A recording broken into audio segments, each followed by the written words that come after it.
covered this. So, all right, Module 3 overviews I'd like to cover next.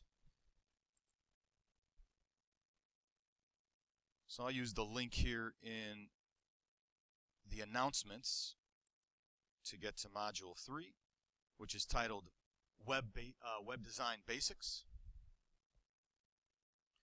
All right, so for this module, we're really covering these best practices for developing our websites and web pages. Okay? And that's basically what we'll be covering, as well as, of course, an important part of this module is that your topic approval is due, right? It's due by Sunday. Some of you have already submitted them. Some of you have received approvals. Some of you have not, and I'm still waiting on responses. So just make sure that you check your grade book to see if you have submitted your topic approval, whether it's been approved or not, and then read the feedback and provide whatever feedback you need to me if it indicates so. All right. You have 3 assignments. The group evaluation team post. This is one of 2 assignments for your group evaluation or group activity that you'll be doing. You have a quiz for the chapter, and then, of course, that topic approval. So those 3 assignments are due in this module. All right. Learning objectives are there. It is Chapter 3, so Chapter 3 in the book, as well as you'll be getting comfortable with this other web reading, which is a list of those best practices. So this list is going to be something that you'll be using as part of your analysis to evaluate a website that I'll provide you in your group. Okay?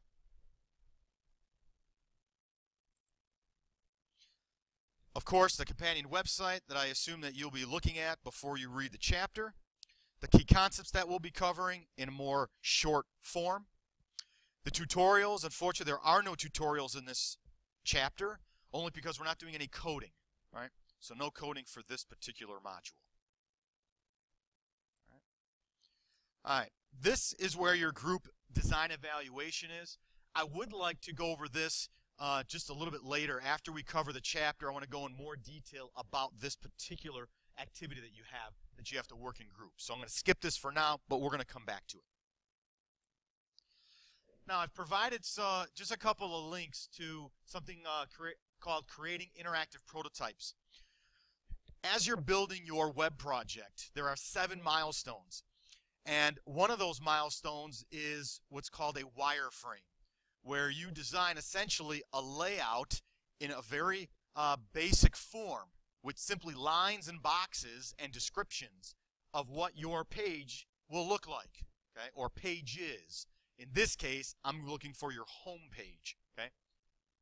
But one step that we're not doing in this class, because it's a larger process, and we cover actually a separate class altogether, Web 170, okay, is called prototyping, where you take your idea and you develop the website, but not by coding, by using another tool that allows you to include colors and graphics and interactivity, and this provides with a short time frame to create a prototype.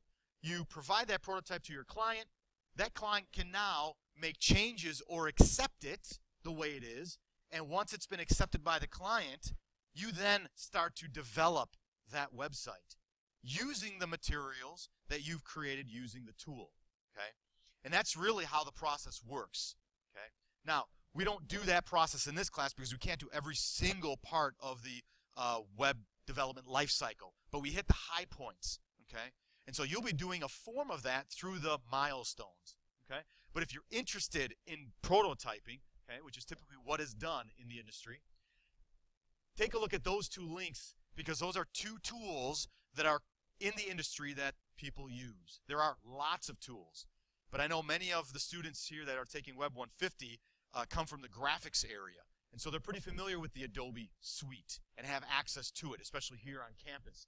So these are 2 Adobe tools that are used out in the industry to create prototypes, okay? Fully functioning and working sites, okay? But for purposes of prototypes, okay? And then are used to actually develop the website, okay? Great. So I just thought I'd put those there, give you an idea, because we do talk a little bit about prototyping in the chapter. All right, your student lab files. There are no student lab files for this particular module because we're not doing any coding in this module.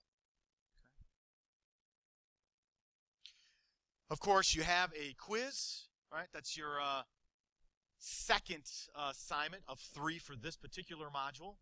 10 questions, 10 minutes, just like before.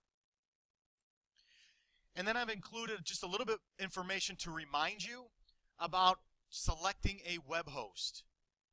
You will need one for module number 4. So I'm reminding you now that you should get one. That is, create an account, right?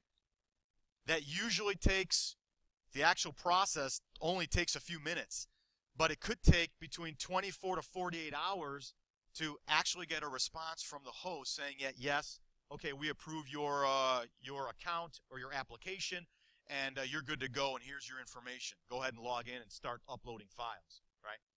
Now, the process of uploading files is, again, very quick. However, that's something that you're going to have to get familiar with, and that's why I'm asking you to, right, look into getting the account, creating an account, finding a host, and trying to upload those files. You already have a set of files that you could try to upload. Module number 2, right, the lab, you created 2 files. I'm asking you to find a host, get an account, and then try uploading those files to see if you can actually get it to work, right? Because you're going to need to know how to do that for module number 4. Okay? I know I talked about it in orientation. I've talked about it, I think, almost in every meeting that we've had. Every Wednesday I've mentioned it. Okay? Now I'm mentioning it again. It'll be the last time I mention it until module 4, okay, which is 2 weeks from now. This should give you plenty of time to do what you need to prepare yourself to get ready. So when you do submit your work, right, in module 4 and future assignments, there are no questions. Okay? You've asked them ahead of time. All right. So, one other thing. For the free website hosting, if you haven't already created your account at WestHost, I believe I've received some information from other students that they're currently, the educational portion of this host is currently down until they're restructuring or doing something until October 1st, okay, 2015. So October 1st. So this is much later than what we want. So if you haven't already got an account with them, well then you may need to find a new one, right? You may not be able to use them, okay, till after October 1st. So I provided another one you may want to try. Another free, right, ad-free host, okay, if you don't have one for yourself. And if you don't like either of those 2, well then you can find your own, as I mentioned before. Okay, great. So just wanted to mention that. All right, let's go to the topic approval. So this is your 3rd assignment for this module. The topic approval essentially is your idea for your 2nd website of this course, the one you'll be building on your own, basically, right? That's the idea, applying what you learn in class to your project. You won't be, of course, all alone. You'll have me to ask questions, tutoring, right? Things like that to get you some of your questions answered, of course. But really, it's a project you should be building for yourself, okay, and on your own. All right, so let's go down to the assignment itself, which is all the way down at the bottom, called topic approval. You'll be answering these several questions in their entirety. So be as descriptive as you can, so this way I get a really good understanding of what your project is all about.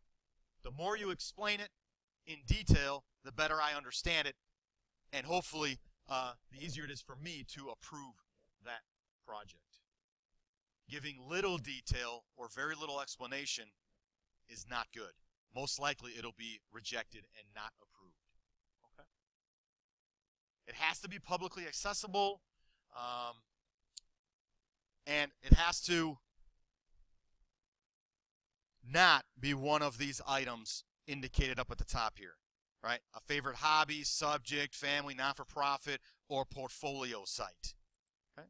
So anything outside of that is so far so good, based on your submission, right?